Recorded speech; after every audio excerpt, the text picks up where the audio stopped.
হর হর মহাদেব। নমস্কার বন্ধুরা, সনাতনী শ্রাবণী চ্যানেলে তোমাদের সবাইকে স্বাগত। এখন আমি উৎপন্না একাদশীর বিষয়ে আলোচনা করব। একাদশী একটি মহান ধর্মীয় ও আধ্যাত্মিক তাৎপর্য রয়েছে। দিনটি শুদ্ধভাবে ভগবান বিষ্ণুর উপাসনার জন্য নিবেদিত। সমস্ত ভক্তরা এই দিন অত্যন্ত ভক্তি সহকারে পালন করে এবং ভগবানের কাছে প্রার্থনা করে।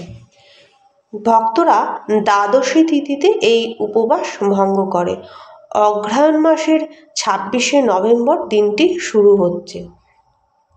একাদশী তিথি যে শুরু হচ্ছে তা হলো 26শে নভেম্বর রাত্রি 1:01 আর একাদশী তিথি শেষ হবে 27শে নভেম্বর রাত 3:47। পারণের সময় 27শে নভেম্বর দুপুর 1:12 থেকে 3:38 মধ্যে পারণ কমপ্লিট করতে হবে। এই একাদশীর দিনটি ভগবান বিষ্ণুর উপাসনার জন্য বিশেষ শুভ দিন। এই দিন সম্পূর্ণরূপে শ্রীহরির উদ্দেশ্যে পালিত করা হয়। ভক্ত কঠোর উপবাস পালন করে এবং পরম ভক্তি সহকারে তাকে পুজো করে। তিনি বিশ্বরক্ষক। ভগবান বিষ্ণু ভক্তদের সুখ সমৃদ্ধি এবং সমস্ত মনস্কামনা পূর্ণ করে থাকে, তাদের সমস্ত পাপ থেকে দূর করেন। এই দিন কি খাওয়া যাবে না? একাদশী ব্রত করলে যে কেবল নিজের সদ্গতি হয় তা নয়, একাদশী ব্যক্তির মৃত্যু পিতামাতা ও নরক থেকে উদ্ধার হতে পারে। এই দিন অন্ন ভোজন করলে যেরকম নরকবাসী হয়, তেমনি অন্নকে ভোজন করালেও নরকবাসী হয়। কাজেই একাদশী পালন করাই আমাদের প্রত্যেকের কর্তব্য। একাদশীর দিন কোনো পঞ্চশস্য খাওয়া যাবে না, যেমন আটা, ময়দা, সুজি, রুটি, বিস্কুট, ছাতু, খই, এই সমস্ত জিনিস বাদ, এগুলো কোনো কিছুই খাওয়া যাবে না। একাদশী ব্রত পালনে প্রকৃত উদ্দেশ্য হলো কেবল উপবাস নয়, নিরন্তর শ্রী ভগবানের পূজা, স্মরণ, মনন, শ্রবণ, কীর্তনের মাধ্যমে এই দিনটি অতিবাহিত করতে হবে। একাদশীর দিন কি কি খাওয়া যাবে সেটা বলে নিচ্ছি। গোল আলু, মিষ্টি আলু, চাল কুমড়ো, ফুলকপি, এই সমস্ত কিছু ঘি অথবা বাদাম তেল দিয়ে তৈরি রান্না করা, এগুলো ভগবানকে উৎসর্গ করে আপনি খেতে পারেন। আর লবণ, সন্ধক লবণ, গোলমরিচ, নারকেল, বাদাম তেল এইসব ব্যবহার করতে পারেন, কিন্তু কোনো ফোড়ন ব্যবহার করতে পারবেন না। বাইরের কোনো মিষ্টি ব্যবহার করতে পারবেন না। নিজেরা বাড়িতে লেবু দিয়ে ছানা কেটে সেই মিষ্টি গ্রহণ করতে পারেন। শ্যামা চাল খাওয়া যাবে না।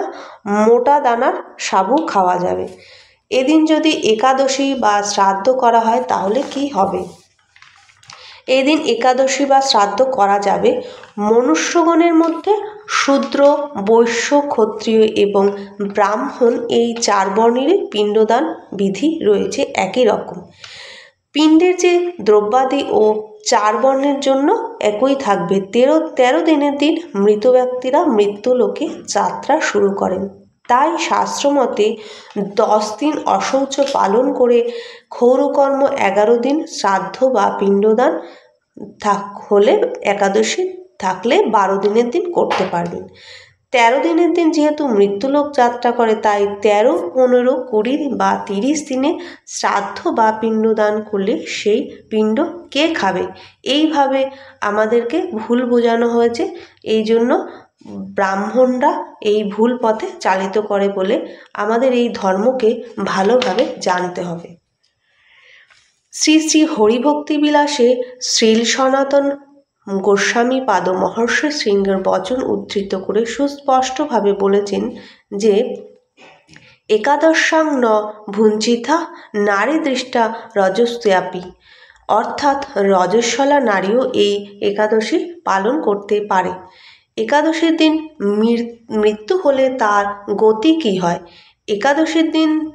একাদশী তিথি থাকাকালীন যদি কারো মৃত্যু ঘটে তাহলে সে স্বর্গ নয়, সরাসরি বৈকুণ্ঠ গমন করে। একাদশীতে কি ওষুধ খাওয়া যাবে? হ্যাঁ, একাদশীর দিন ওষুধ খাওয়া যাবে এবং যে কোনো উপবাসী ওষুধ খাওয়া যাবে, তাতে ব্রতভঙ্গ হবে না।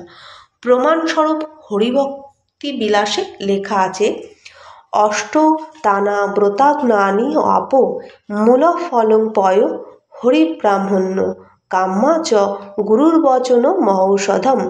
অর্থাৎ 8টি দ্রব্য গ্রহণ ব্রত ভঙ্গ হয় না। তা হলো জল, ফল, মূল, দুধ, ঘৃত, ব্রাহ্মণ, কাম্মা, গুরুদেবের বচন এবং ঔষধ। যেহেতু মূল শ্লোকের মধ্যে ঔষধম শব্দটি রয়েছে, তাই যে দ্রব্য দিয়েই তৈরি হোক না কেন, যদি তা রোগ সারানোর ঔষধ হয়, তবে উপবাসে তা গ্রহণ করতে কোনো বাধা হতে পারে না। একাদশীতে কি সাবু খাওয়া যেতে পারে? হ্যাঁ, এই একাদশী তিথির মধ্যে চাল, গম, তৈল, যব, ভুট্টা এই 5 প্রকার শস্য থেকে প্রস্তুত কোনো প্রকারই খাওয়া যাবে না। একাদশী তিথি সাধারণত 26 থেকে 27 ঘন্টা হয়। এই দীর্ঘ সময় কেউ যদি না খেয়ে থাকে, তাহলে সে অসুস্থ হয়ে পড়বে এবং তার প্রতিদিনের জীবনযাত্রা, সেই জন্য যে কার্যক্রম আছে তা ব্যাহত হতে পারে।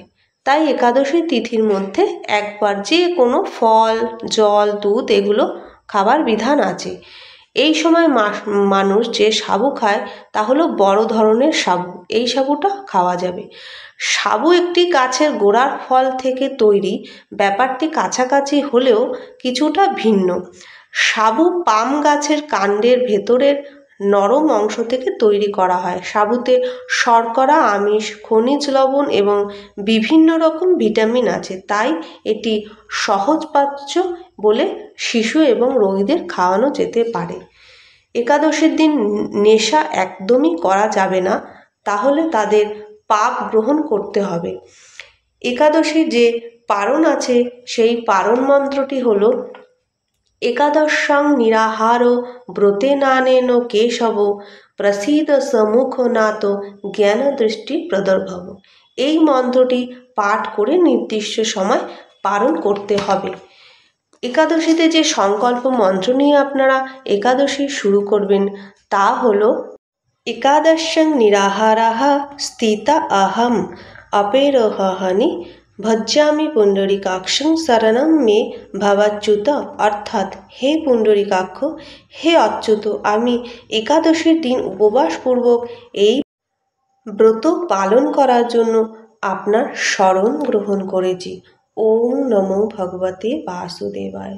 ভিডিওটি ভালো লাগলে সাবস্ক্রাইব করে পাশে থাকার অনুরোধ করছি।